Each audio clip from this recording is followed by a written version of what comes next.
stories, things that did not go quite as planned, and interesting trials that come with motherhood.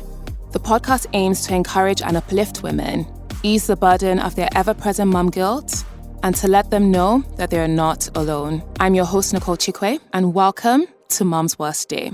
You've got this, mama. Hello, everyone. Welcome to another episode of Mom's Worst Day. In the studio with us today is the beautiful and incredible model, actor, producer, Eku Edewor. Hand claps all around. Yay, a superstar is in the building. What a nice introduction. No, you deserve it. I come here every week. Thank you very much. You're also getting the extra pizzazz because to get Eku here was war.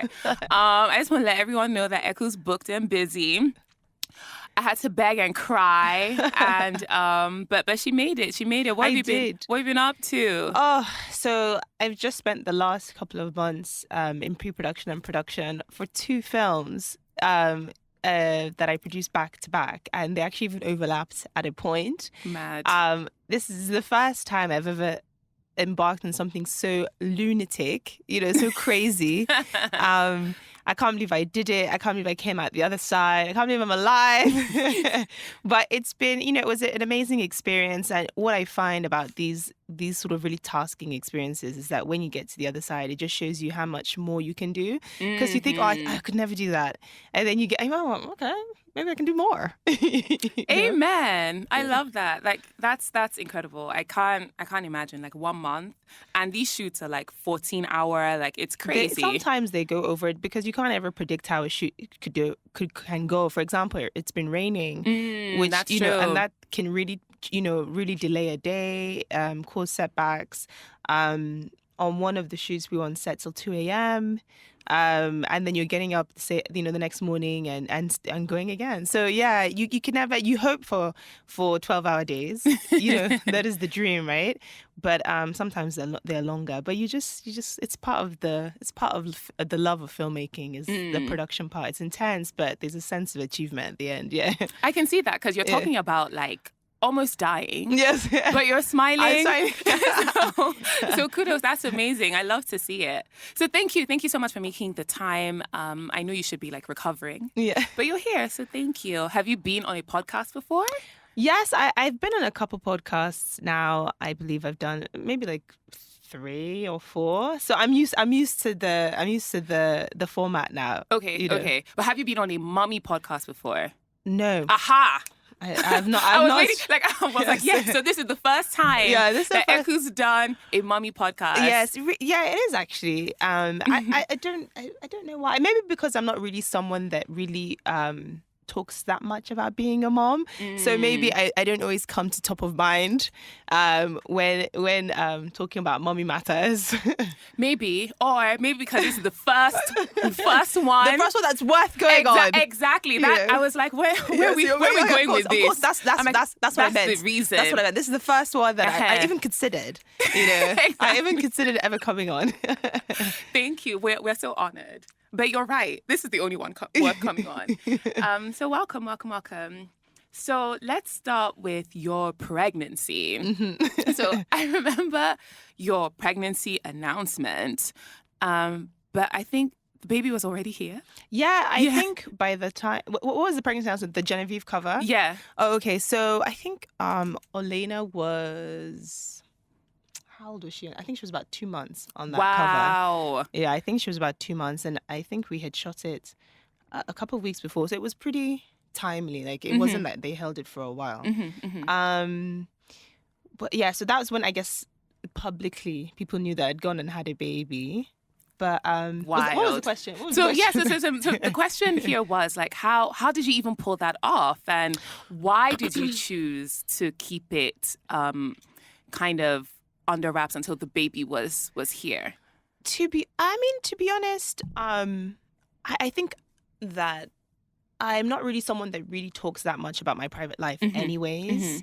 And I had never really gone into detail about whether I was married, not married, had the child, so it was one of those things that was just sort of part of my natural character. And it wasn't that I hid it. It was just that I never announced it. Right. Do you know, because the people that were close to me knew. Right. I mean, I did. And that's what's important. Yeah, I mean, I did the typical don't announce till 3 months. You know, I did that. You know, didn't tell the general, I guess, the general people around me to, you know, or the more, not general, I guess, the outskirts. I don't know. Yeah.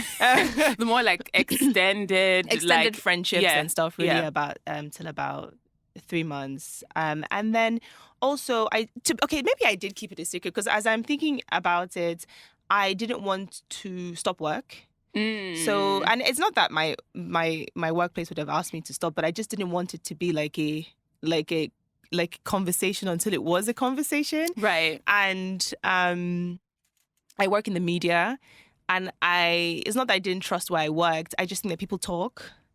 People talk a lot, and then I didn't want to be inundated with questions. I didn't want press to talk to me. I just didn't want that situation because, you know, I just wanted the pregnancy to be very chill. I wanted it to be very peaceful. And so that's why I just was like, oh, private is the way to go. Amen. Yeah. No, I love that. It was so, first of all, that cover was so beautiful. Thank you. You looked amazing and glowing. And I was like, look, you know, I'm happy for you. I thought it was awesome. So we don't have to share every aspect of our lives. You know, I think people, especially when you are a public figure, people expect that you owe them information. Exactly. But they feel like they owe an don't. explanation. And I'm not the conventional mom either. Well, I'm not the traditional mom in the respect that I didn't get married. Right. Do you know what I mean? So I think that for me, I've always led my life like according to what I think is right for me. And but you can't help it where you can't help the fact that people's opinions do get in and you do pick up on that negative energy or positive energy or whatever it is, you know. So, but I wanted to make sure that I was controlling just the positive side of it. And I think a lot of people love to share, and I think that's amazing that people can share so freely, but maybe I'm not so trusting of all of the feedback all the time is going to be controlled. So for me, the best way that I can control things is by controlling my environment and doing things at my own pace, at my own, you know, my own speed. So that's how I feel about these things, I guess. And you're 100% correct. That's exactly how it should be. I love it. It's my life. I agree. Okay, awesome. I like that. That was a really, really good answer. I took a lot from that, actually. So my next question is about your pregnancy. I mean, since we didn't get to see you vomiting everywhere and you know, swollen nose and like what was that like for you? I had a nausea, but I didn't have, you know, some people throw up and some people don't. Yeah. So I had the nausea, but I didn't throw up. But what I actually had more of an issue with in the first trimester was really bad acid reflux. Oh yeah. So I had to change my diet. Yeah, no tomatoes. Yeah, exactly. It's horrible. I've never had reflux forever. Yeah. So for me, it was like the worst. And then just fatigue. So that was, you know, the extreme fatigue in the first trimester. I would, like, let's say, finish doing 53 extra and maybe I would come home at 4 and I wouldn't wake up till like the next day, you know, so just a lot of fatigue. And then, everything kind of went pretty breezy after that. I think second trimester to third was pretty chilled for me. You know, I had as I got bigger, backache, you know, trying to figure out how to sleep. I bought That's always so exciting. Body pillow.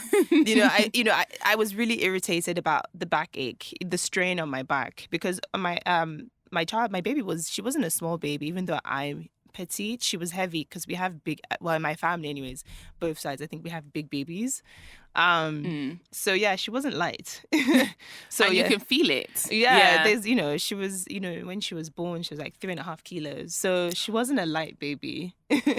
That's a big baby. That's a big baby. No, but I like when babies come out strapping, you know. It's like you're ready to face the world. Yes. I like this energy.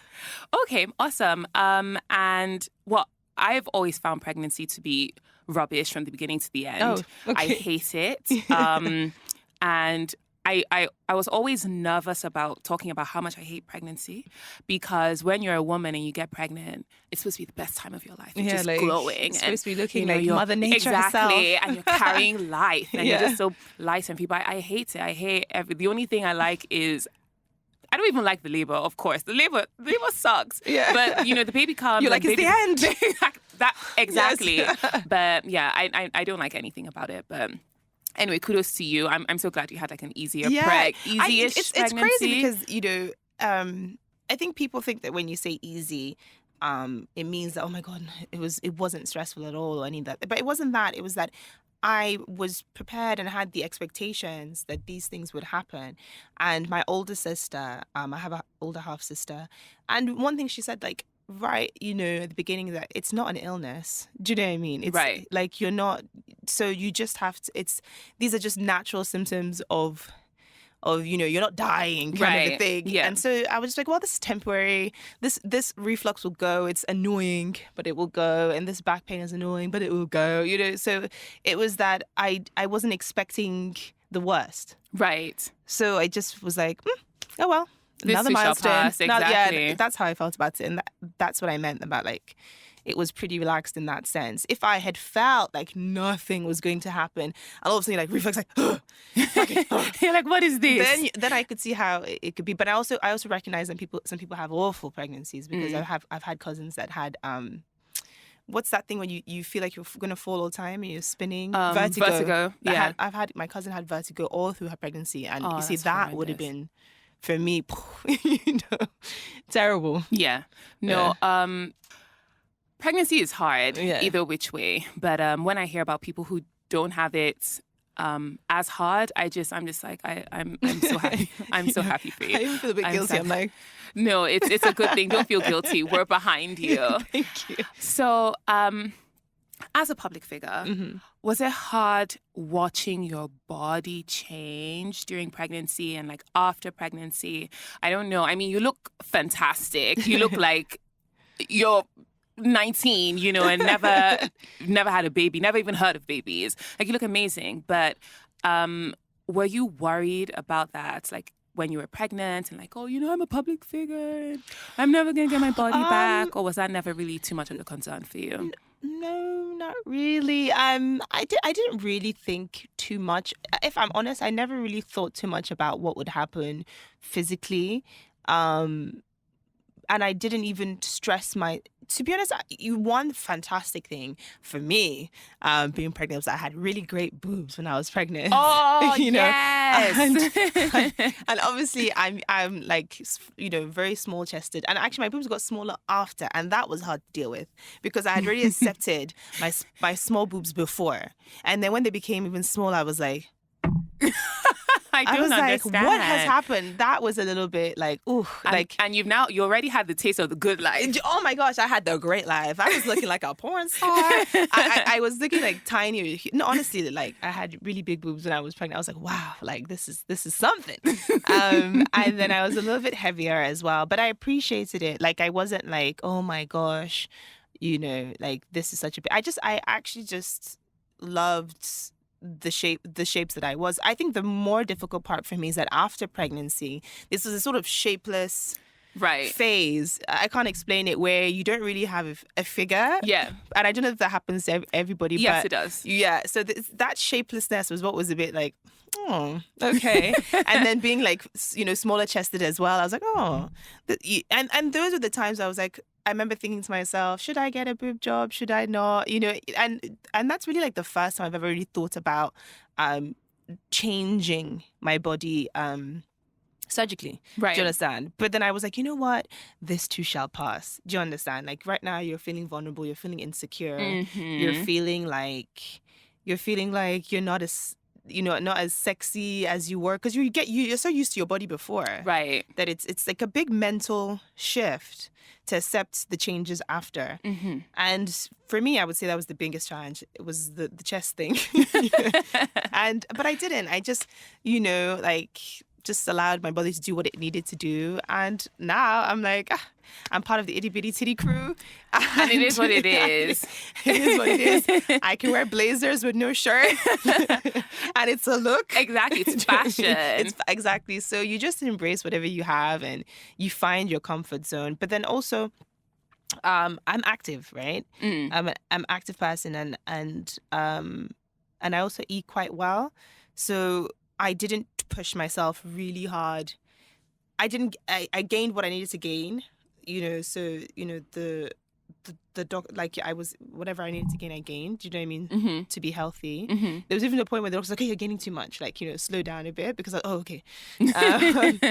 And then I just allowed myself to just naturally get back to what I was, do you know what I mean? But then because I'm so active and I'm always on my feet, I think that it's just a natural, I don't know how else to explain it other than that. Right. Do you know what I mean? No, it makes sense. And I think the key thing is, one, just accepting your body, right? Yeah. And accepting the changes. And like you said, it's so difficult because you are so used to your body and you know exactly how you look. And having to come to terms with everything, even when you manage to lose the weight, not quite going back to the way it was, it's difficult. So you're like, I should have taken those nude pictures then.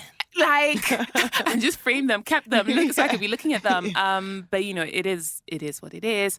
And I think the major key is not gaining too much weight. Just try.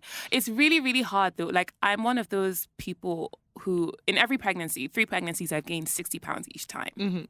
It's just what it is, because I'm just eating to survive. I'm like, look, I need yam 3 times a day. It's just what it is. And it makes it so much harder because you have to go so hard after.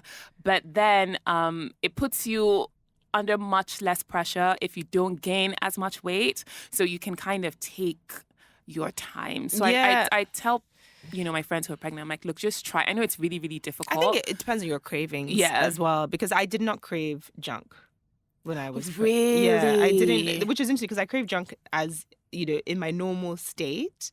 I didn't really crave junk. I actually craved a lot of fresh food, and that's not even me on a normal day, but it's like I was craving, I wanted to eat sushi even though you're not allowed. Yeah. But that's what I wanted. I wanted really light, clean food all the time. And look at you. And I think it's because I had the reflux. Oh, yeah, that's so true. Therefore, I was, anything that was going to be acidic or sugary or cause me to have that uncomfortability, I was like, ugh, I'm not going to go for that. So I think maybe that's what it was. And then just, me, just a lot of more.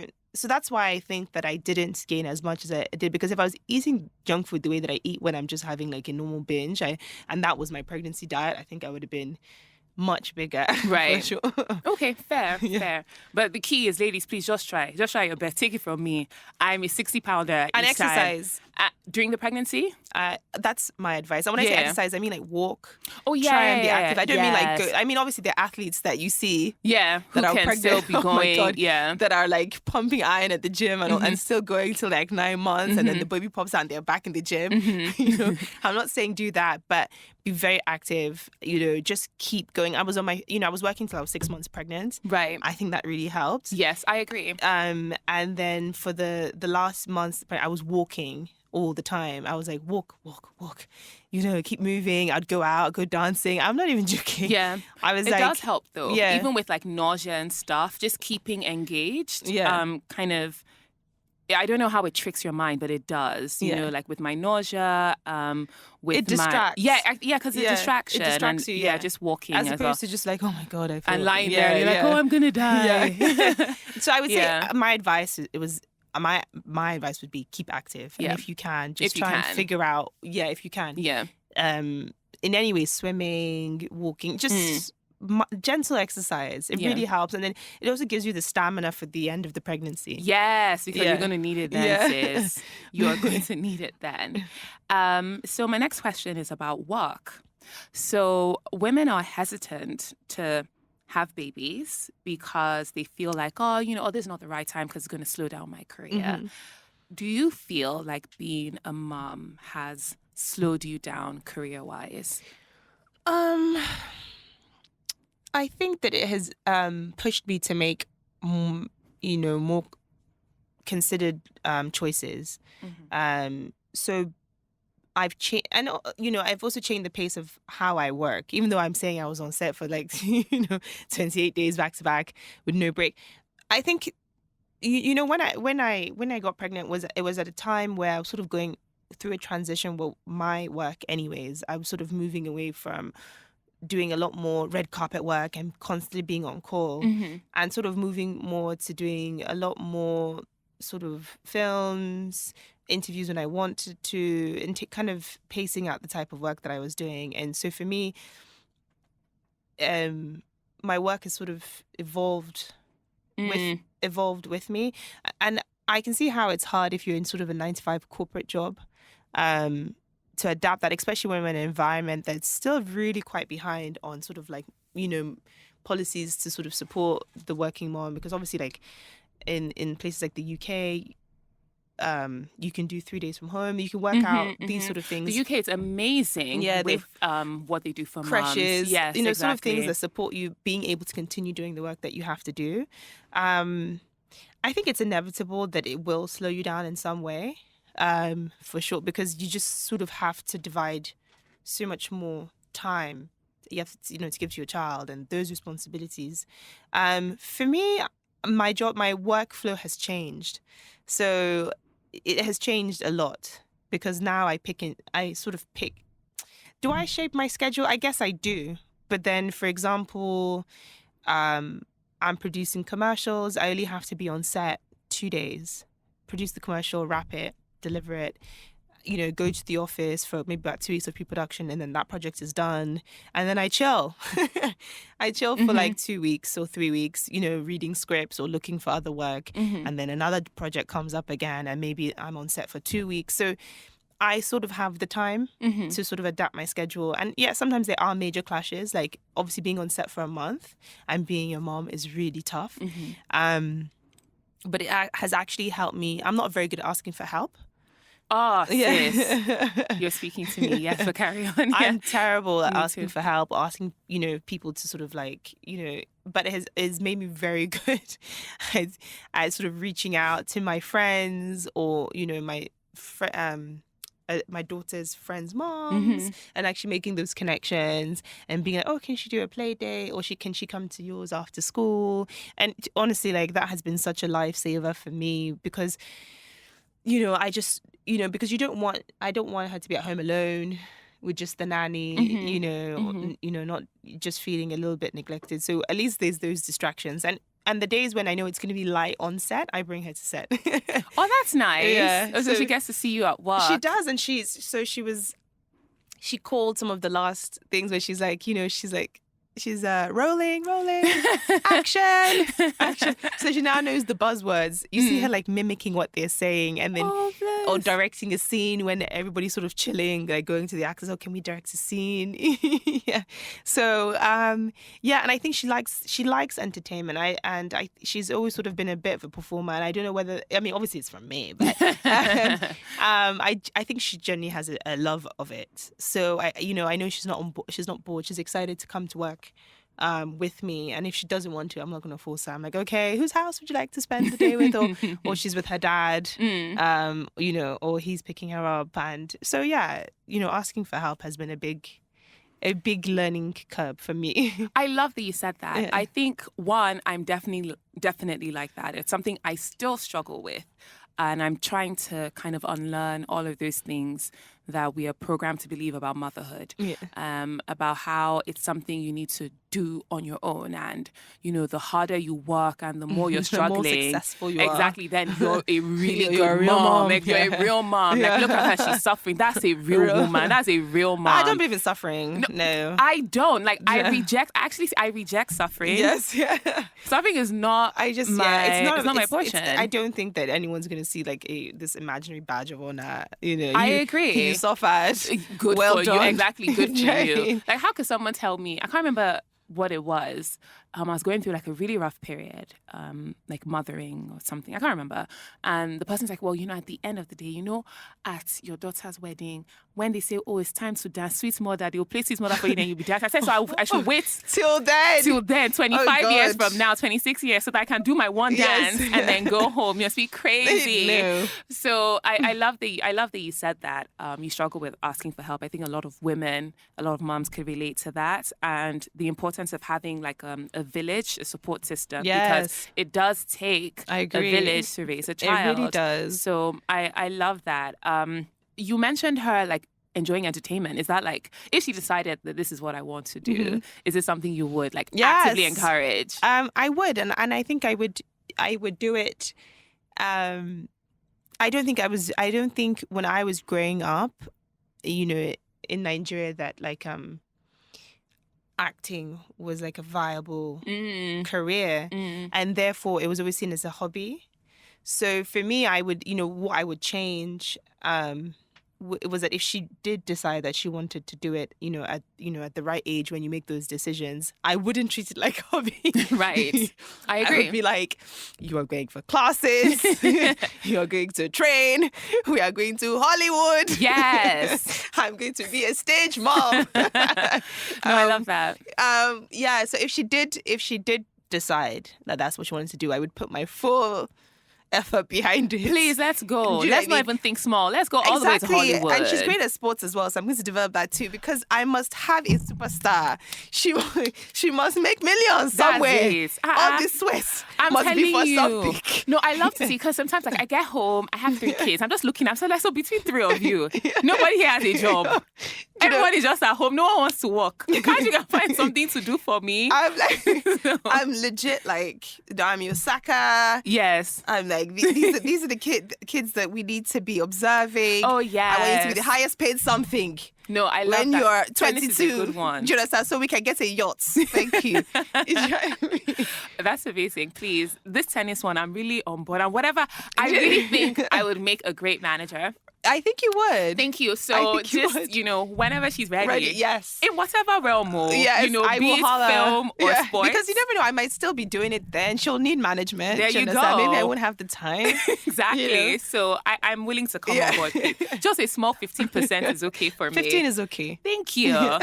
So you had mentioned about producing now. How's that transition kind of started going? Because I remember seeing something you produced, you posted it on Instagram. I was like, oh, produce, because I saw it and I thought, oh, you were going to be in it? And then you're like, oh, I produced. I was like, produce. A transition. It's so interesting because my first job out of university was production. Oh. So I was assistant to a producer called Damien Jones, who's done some amazing films like The Iron Lady with Meryl Streep. Amazing. So awesome I really movie. worked in an environment where I got to see the best of filmmaking. And at that time I was young and I was still very much focused on acting. And so, after a couple of years of producing, I was like, I'm ready to go and chase my acting dream.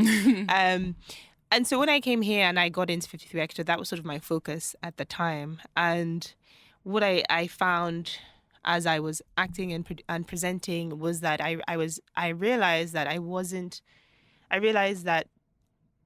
for me, what I missed was controlling the outcome, the content, and I'm only because I have very strong opinions. I do, and I'm very critical. And so I thought to myself that, look, you can't always be the person that's like, oh, this could have been done better and that could have been done better, and this could have been they could have styled this better, that hair, that makeup, and all these sort of like decisions that contribute to producing a film and bringing it together and running a team. And so I was like, you know what, I'm going to get back into it.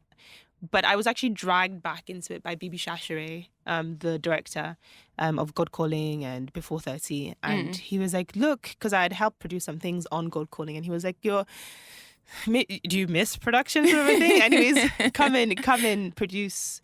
We have this commercial. So it was just like 4-day commercial. We went to Enugu, and, it was for the Hero beer. And it was really good fun. And I just realized that, actually I love being creative. And so I'm starting to define my role as the type of producer that I am. I'm very much more a creative producer, I would say. Like, even though I do the organizing and stuff like this, I'm so involved in the creative aspects. Like, this is how it should be shot. This is how they should move. This is how they should dance. I'm directing scenes. I'm like, okay, step out. This is how you should say it. So maybe eventually I'll end up directing, but, maybe I'll end up getting there because it's kind of obviously where I'm sort of heading a bit, but even that just feels like, I don't know what lens to use. Even though the technical to do that, but I'm like, oh, gosh, wide lens, short lens, close in, short. I'm like, it just seems like a lot. But maybe we'll start with like a drama or something and see, because I love acting as well, and I love directing actors. So we'll see. And remember what you said in the beginning, like, you don't know how much more you have in you. Yeah. You can learn. Like, just watch how in like 6 months, you know about all the different lenses and stuff. So I believe in you. I know you can do it. I will. I'll get there. It always feels like a mountain, like so, until you're over it and then you're like, oh, I climbed that. Exactly. And then coming off of the mountain, what do you do for self-care? Like, what is self-care to you? Oh, so to be honest, I have to say that I like going and I love going to the spa. Like, I know if people follow my content at all, I'm a beauty girl. Yes. Nothing too drastic, but I have to say I have really, really found going to the spa to try any new treatment, cosmetics, massage, just anything. Of just that bit of sort of giving back to myself and feeling rejuvenated. Makes me feel great. I will not age. I will not age on top of this headache that is Nigeria. It. No, for what? So that's how I feel. Like, it makes me feel really good. Making, just rejuvenating myself. I have to say, like, in the middle of the shoot, I went for a massage. I don't think a massage has ever meant as much to me in my life. Honestly, I felt things that I just felt like I'm alive. Like, I really felt like this masseuse really gave me life. Right. I was like, so I do think that beauty therapy is such a great thing, in many different ways. I agree. Yeah. I'm big on beauty therapy as well. I love, I'm obsessed with beauty. So I love it. I love it. But on the days or like the weeks where I feel like I can't get to it, I found that sleep, honestly, giving myself that extra bit of sleep. To say, yes. I have to say that it's so underrated because I have an issue with sleep as well. I think I have issues with doing nothing. So I do think that is something I need to work on as well. Right, because just even being still. And embracing being still. And everyone complains about it around me, that even when you have the opportunity to rest, why are you doing something? Like I was saying to you, I had a day off, I'm organizing my house. Right. Why? As opposed to like, I'll do it when I'm rejuvenated. But I don't know. There's obviously a bit of an OCD thing with me where I'm sleeping and I'm thinking, that drawer is not right. Or those shoes are in the wrong place. And you're like, no, but I'm sleeping, I'm resting. It's fine. Sleeping. It's so fine. then I will wake up, put the shoes, and I'm like, okay, now I'm resting. So I think that is something. Maybe I need to go for like a sleep therapist or somebody to just say like, learn to accept doing nothing. Exactly. Be still. Be still. Yeah. Breathe. Yeah. Exactly. Embrace it. Yeah, because it's important. It really, really is. And resting and just taking out some time for yourself, it really makes all of the difference. And I love that you said giving back to yourself, because especially as moms, we're like giving. Motherhood is so self-giving. Yeah. And you need to, but you can't give what you don't have, right? Yeah, exactly. So you need to keep also like pouring back into yourself. So I like that. Giving to yourself. So when Nato met Olen, I don't know if you know this, so he hung out with her a couple of months ago. And he was like, she is like the funniest and she's so like assertive. And so she was like, oh, do you have kids? And he's like, yeah. She's like, okay, I want to see them. Yeah. She's very, very she's very forward, and I love that. And so I wanted to ask. So he was like, oh, so he was like, oh, okay. So he brings out. His phone. Like, let me see. So this is exactly what's his name. How old is she? Okay. Yeah. They can come and play with me. Yes. And he was like, oh, thank you. And then she will say to me, I have found new friends. Yeah, that's how she is. She's very, very I love that. Like, are you being intentional about raising like an assertive girl, or is this just how she's always been? And how are you like fostering communication? Like, how are you getting her to have such strong communication skills? So it's interesting that you say that because I would say that communication was the key thing that I actually intentionally did raising her. So I think it sort of happened because my sister is she's so interesting. She is a very researchy person. So she'd be like, Georgie, I think you should do this, or you should buy this book, or you should do this style. So I'll receive the information. And she had said to me, you should do sign language. So signing with children is like a really big thing, especially like in the UK and stuff. And she goes, oh, it works. So from 6 months, I started signing very easy things like asking for, more and milk and dog and cat, fish, just things that she could milk, how to say mama, dada, even though she didn't need to say that. But so she knew how to sign from about 6 months. Wow. Yeah. So she could sign for milk, and she could sign for I'm all done. She could sign for more. And she doesn't remember now how to sign, but she could say, there were chickens in the yard, so she'd be like, chicken, I want to see the chicken. Oh my goodness. I want to see the cat, the dog. Do you know what I mean?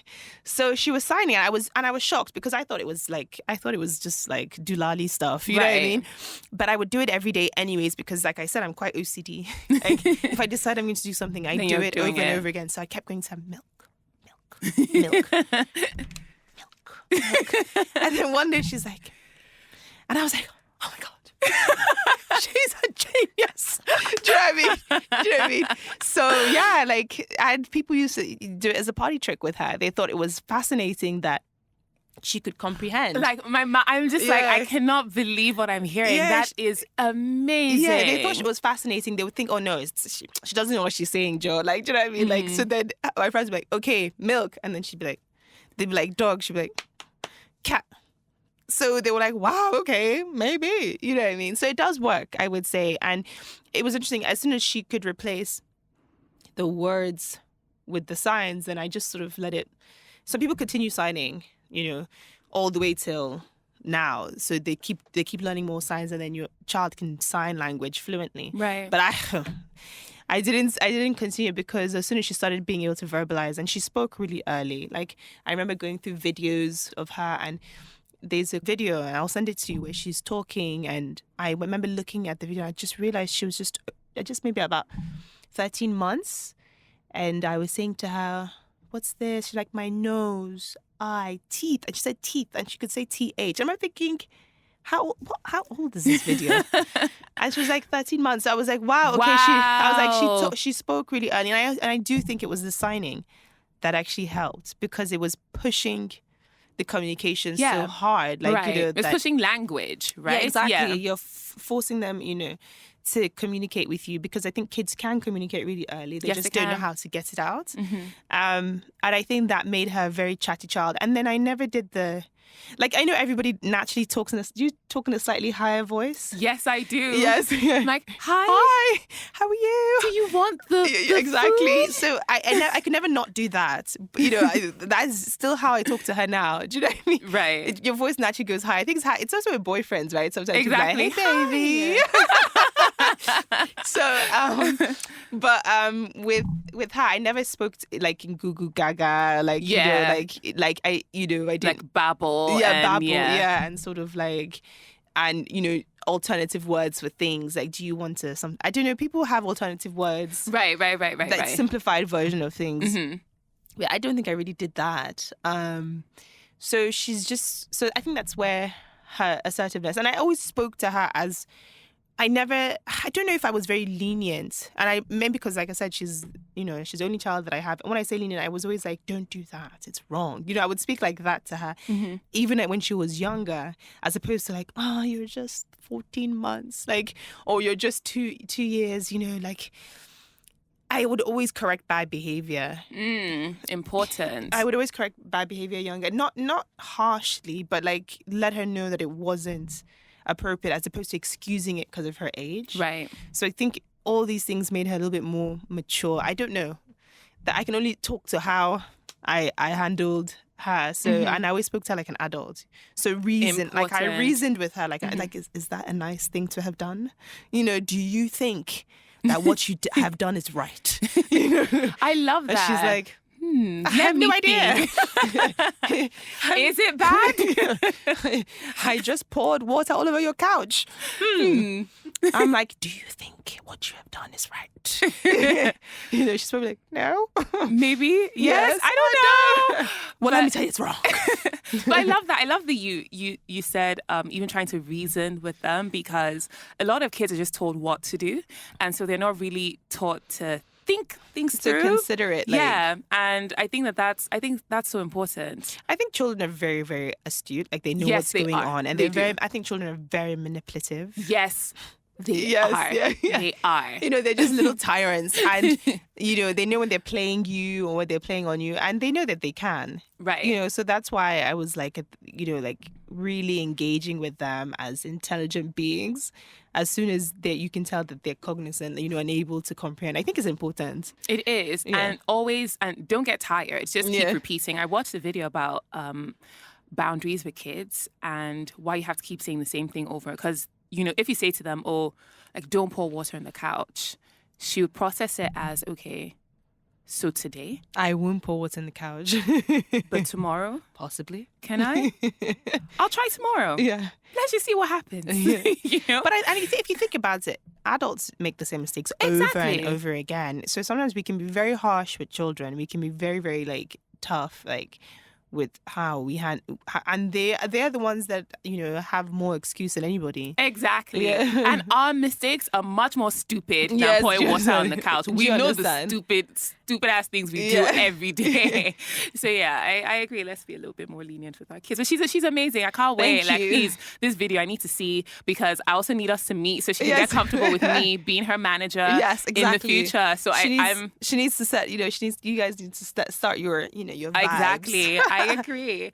So I know you have a lot on at the moment. Is there anything you wanted to share that you're working on that's coming out soon? Or well, the two films I just did, one's coming out in October and one's coming out in December. Okay. So Superstar is coming out in December. And I'm actually in Superstar as well. Oh, nice. Yes, I'm in Superstar as well. So not only did I produce it, I was in it. So that's how mad I was.